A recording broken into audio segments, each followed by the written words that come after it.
Welcome to the art of patient communication. Trust is one of the most commonly used words in healthcare. Patient says, I trust my dentist, I trust my doctor, I trust my specialist. But if I ask 10 people what trust actually means, I suspect we would get 10 different answers. So let's start there. What actually is trust? Let's find out with Dr. Jimmi Patel today.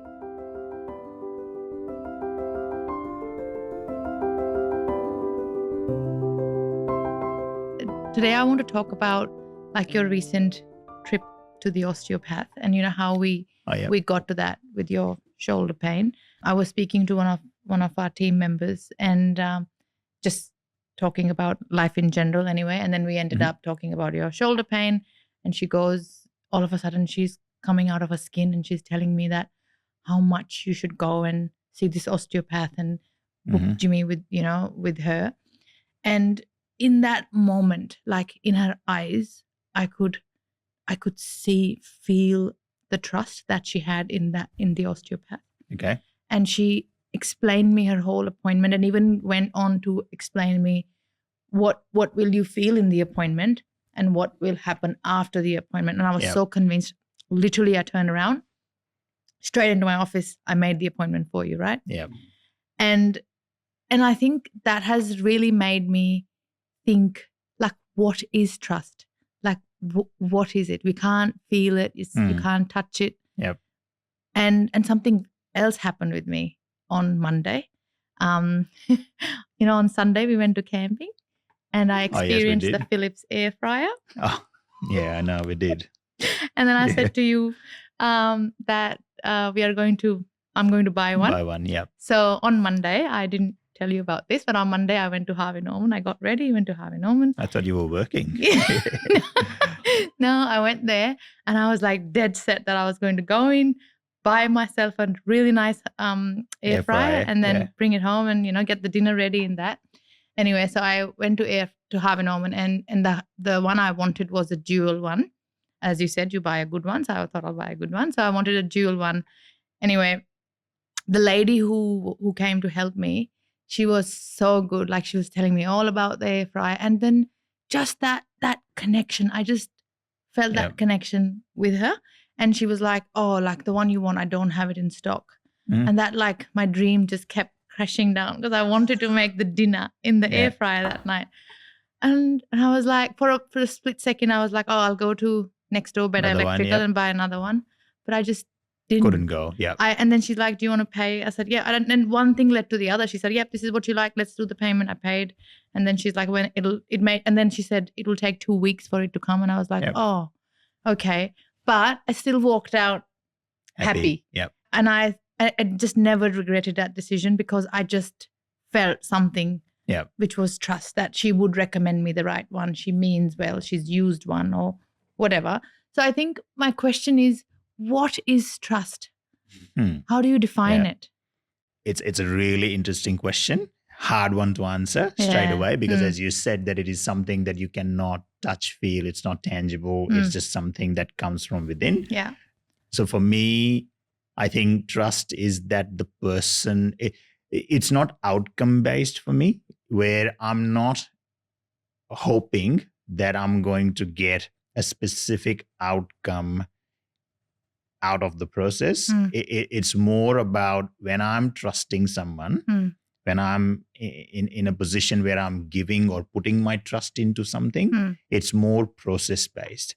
So as long as I'm comfortable with the process, that the process will be looked after in the best possible way, then the outcome can be anything. So for me, trust is more internal, where if you are giving trust or putting trust on something, you are basically putting trust on, like if I take your example for that saleswoman, so you, in my opinion, trusted that person to do the right thing or the right process. And then the outcome, in your case, you got the air fryer, but not straight away. No, it wasn't. So there was a sense of disappointment because you wanted to achieve that result straight away, but instead of achieving it straight away, you probably have to wait 2 or maybe longer number of weeks. So the outcome is slightly different to what you originally intended, but you still walked away from the experience satisfied. It's because you felt that the lady was doing the right thing by you in the process. I mean, so that's the way I define this. So that pretty much means when you say the line, she was doing the right thing by me, that makes me think that she understood the brief and I felt that she was being authentic with me and understood. Correct. That's one. And the second thing is the outcome. So when you say that the outcome wasn't something that I desired. Correct.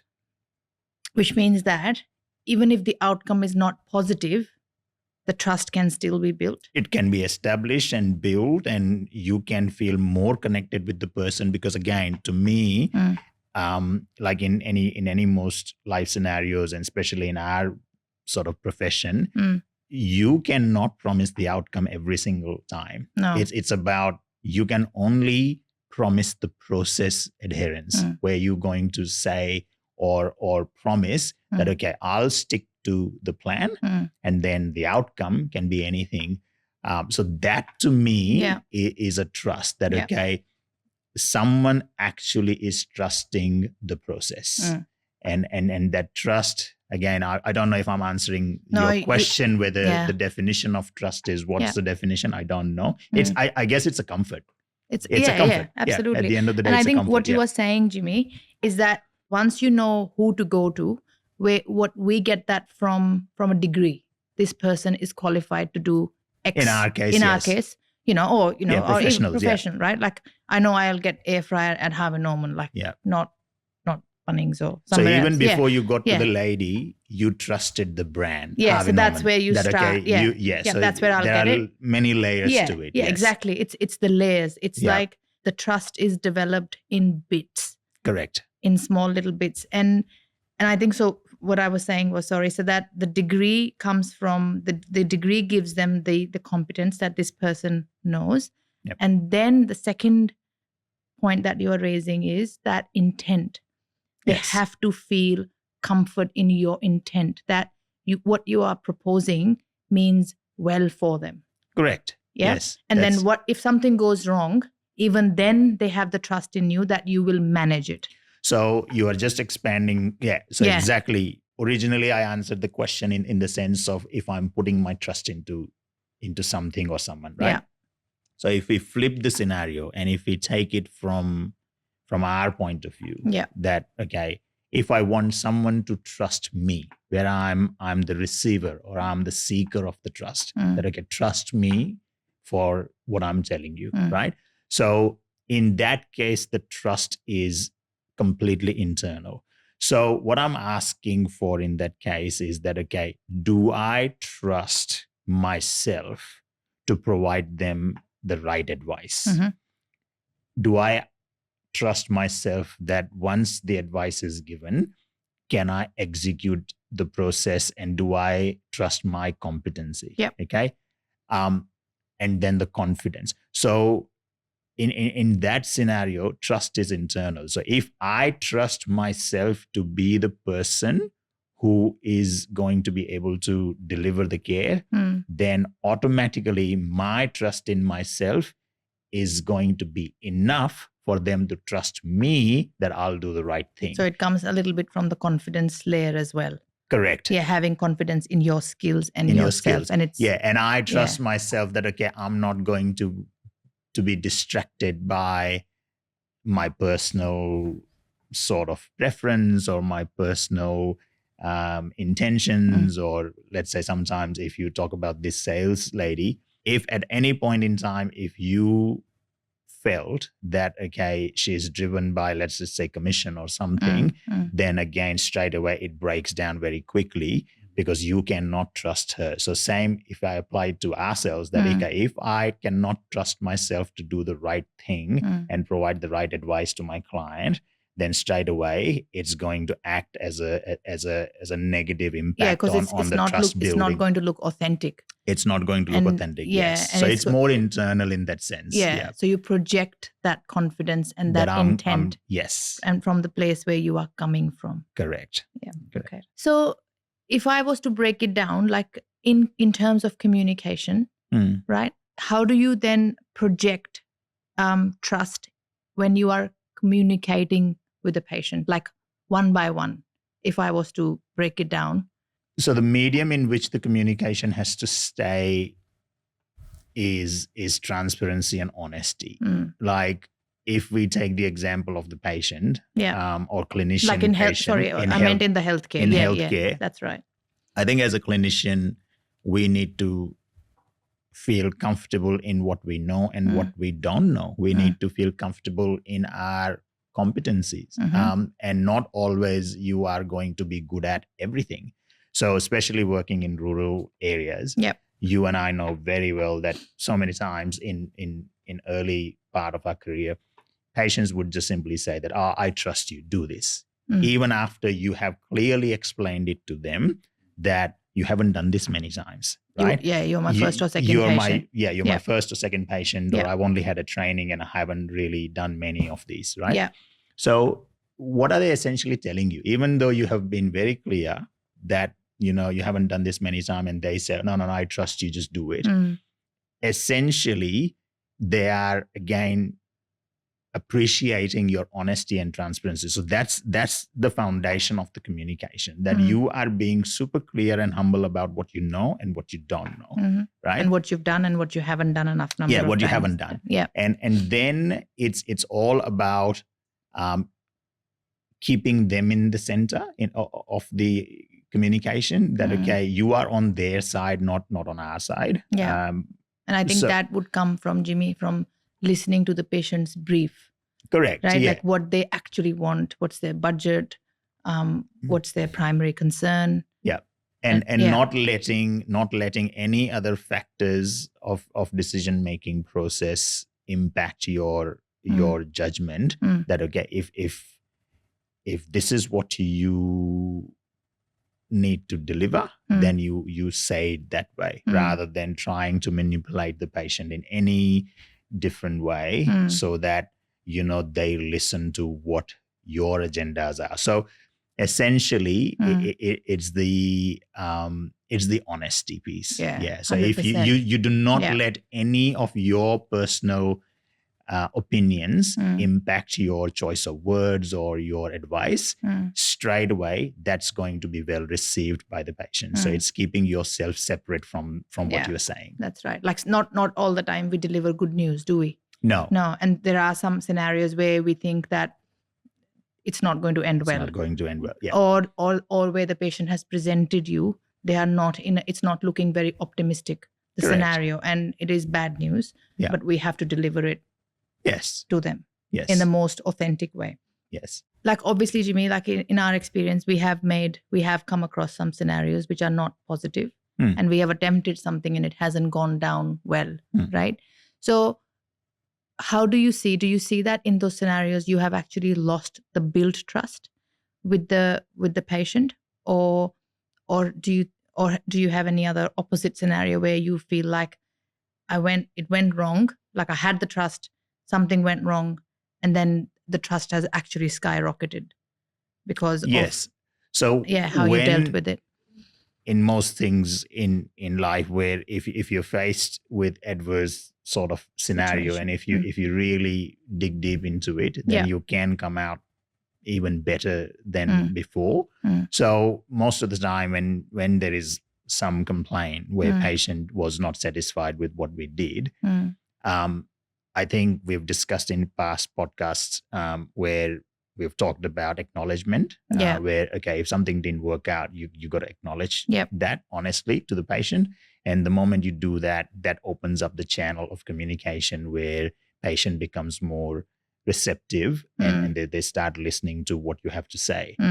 The less words are better in that moment, where you just basically accept and acknowledge the outcome, and then you basically trying to rebuild or regain patients' trust, where you have to reestablish to them that, again, we will stick to the process that is in best intention for you.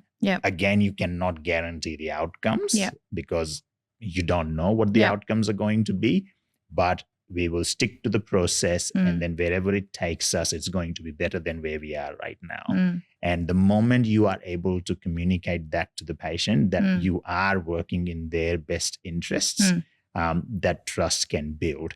And most of the time in clinical scenarios, if you, again, being authentic and real, the clinical outcome is better. Okay. And then straight away, everyone's happy. Patients' trust on you is better than before. So I think it's a very simple process, as long as we understand what's required of us. And have you had both type scenarios happen, like where we've actually lost the patient, and the other one where you've actually won them over? Yes, it happens. If I go to the first one, as you said, where we've lost the patient, it's always the hard one. And like any business, it happens every now and then, where you've had someone for so long and then something just didn't go to plan. And then you somehow fail to deliver. To deliver or communicate why something went wrong and how we can fix it, or we can make situation better. And in that case, you just have to accept the fact that we have lost them. And I think, but though, like from our experience, when that has happened, I feel like that has been always a pivoting point where we have seen that, and it has really mattered to us. And then we have gone and changed the systems or the protocols. You learn from it. You learn from it. But then again, if I look at it from the trust's lens, this case where someone, you lose a patient, I believe that by not over-explaining and harassing them to stick with you is another trust-building exercise in itself, where you have said what you had to say in the least amount of words. And accept and acknowledge, as I said, that, okay, you could have done better, and then leave it at there, because that's another trust building exercise that they understand that we tried our best. We tried our best, explained ourselves, we accept our mistake or negative outcome, and then we want to do it, but then we trust them to make the right call in the process for them. And by giving that trust back to them without harassing and coming across as someone who really wants to feel good or keep them back. To win, in other words. That again itself is a trust building exercise. So we have been working in the same region for nearly 20 years now. And how many times we have seen this play out, where you acknowledge and accept that you could have done better or we could have done better, and then leave it at there, right? And then the same patients go away for 2, 3, 4, 5, sometimes longer number of years, and then they do come back. Why is that? And that's purely, I believe, that where you accepted and respected their ability to make the decision correctly for themselves, and then you walk away, okay? Because respect, I mean, trust is a respect as well. Of course. It's a real respect. That, okay, and I think sometimes, Jimmy, like just while you were saying it, I had this epiphany that sometimes as a clinician, if something hasn't gone to plan, right? You go away and you learn, train, whatever you need to do to make that correct for you to move on, right? And I think, how does that patient on the other end, how do they move on? They have to sit with it, maybe see another clinician, get that corrected with or without our help or however. And then I think that moving away is more so like a healing period. Then they may think more clearly, and then they say, you know what, it wasn't that bad. Happens. So trust, the example that you gave me in terms of the Harvey Norman scenario, yeah, I believe that the bigger the impact on your life or on your finance the decision has, more the time it requires to build that trust, because trust is more quantifiable in that sense. Right? That if it's a small thing, like if I give you the example of my haircut, I don't care who cuts my hair. I just go to the place and then there are all different girls there and so many times they're trainees. I really don't care, because it's a very small part of my overall life. It's not going to impact much. If I look bad, it's only going to be for 10 days. And then, yes, that's right. And then we move on, right? So in that sense, there is still a factor of trust, but it's a very small part, right? So you make those decisions very quickly and you move on. But in our case, where we are in health sector, most of the time, and especially in dentistry, they're getting surgically operated. They're getting needles injected. Correct. And, So, and in our case, there is a big dollar factor as well, like cost. So in that case, the time is a very important part. So what you said, that time acts as a healer, but sometimes time is acting as a real thing that's compounding over time. So you are letting the time do its job. It's like marinating thing or simmering thing. So you build a little trust, then let the time go, then you build a little more, and then let the time go, and then you build more. And then each time, as we are going from point A to point B, it's compounding because there is more time gone in between. So time is a healer when something goes wrong, especially in relation to trust. But also time is on your side if you play it properly. I feel like we've ended up quantifying trust, like quantifying in terms of money. The more financially higher exercise it is, the more trust you need. You're not going to spend $1 million with a company or a person who you don't just have like trust that, with. who you do not have a really good trust building exercise. Is harder too if things don't go to plan. And I think I don't know where I read it, but that you said that as well, that trust is pretty much built in drops, right? Yes. But it's lost in buckets. And it's the same thing what we are talking in generally, which is when we are building trust with bigger decisions, again, you are trusting that the party on the other side of the table is going to do the right processes for you to get there. Results can be completely irrelevant here. Again, we are not focused on outcome. We are focused on the other person to follow the process. And I guess this is where the disappointment is lying with our process, where we are trying to build a house, right? How we were trying to rely on one particular team in getting the processes right, and which is where we feel like our trust has been fell apart to some degree. Like it has, and only and I think only time can fix that, because I really want to move on with that, but I'm struggling. Going to take time. But it's going to take time. That's right. That is correct. By letting them go, you are respecting the relationship. And that might heal itself and it might restore itself. Space, but by chasing someone, let's say in a business environment, if you chase the client who doesn't want to see you maybe forever or for a short period of time, you are eroding trust, because then you are pretty much coming across that you are chasing the transaction, that, I'm going to miss out on this transaction with you and I don't want to do that. And I think by letting them go is going to work out in a better way. Like I just thinking about it, like I think sometimes, like, if something hasn't gone to the plan, I have had that intent to call up patients, like to ask where I went wrong, which we do, feedback, which right? is good. But I think that has to happen. But I think sometimes they may actually say to you, like, look, I have no problems. I just don't want to make another appointment.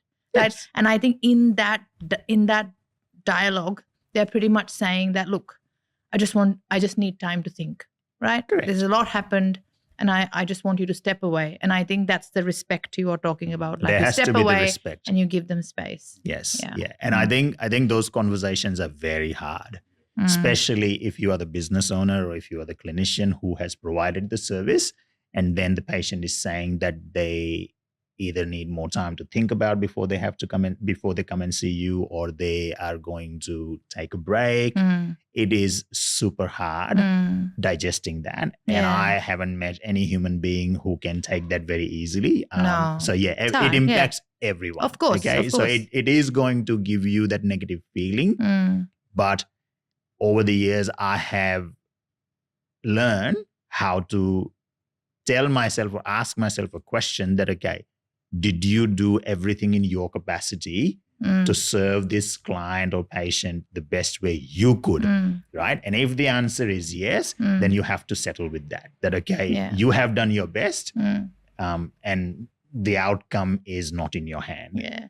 And I think, like, as a business owner, Jimmy, like when you are a clinician and a business owner, the worst email that I want to see in my clinic's email is a record release form. Yes. Like that hits home. Yeah, it like does. It doesn't matter how full your appointment book is and how busy you are. The moment you see a record release form, like you're like, oh my God, who's leaving now? Which patient is going? Like what happened? Who did they see? Correct. What did they say? And I think that's the moment where you need to follow the processes, do what's in your control, and then just have to move on. Let it play out. Yeah. Then let the time do its job. Yeah. Yeah. It's the hardest thing to do. But it is very hard. It is putting your head down. Yeah. And especially when you've just received the news that something didn't go to your plan. Yeah. And then in that moment, put your head down and do the next thing properly is very hard. It's the analogy in Test cricket where if you get beaten, especially in batsmen, like if you get beaten by the delivery, how do you let that go and then focus on to the next one is very hard, because your bowler is the same and everything else is the same. And it is very hard to not let it impact you that, oh, he's beaten me twice or 3 times and now what's going to come next? So it's very hard. That is right. Yeah. Thank you for listening. I hope you got something out of it. Do not forget to subscribe to my YouTube channel and follow me on Instagram. Bye.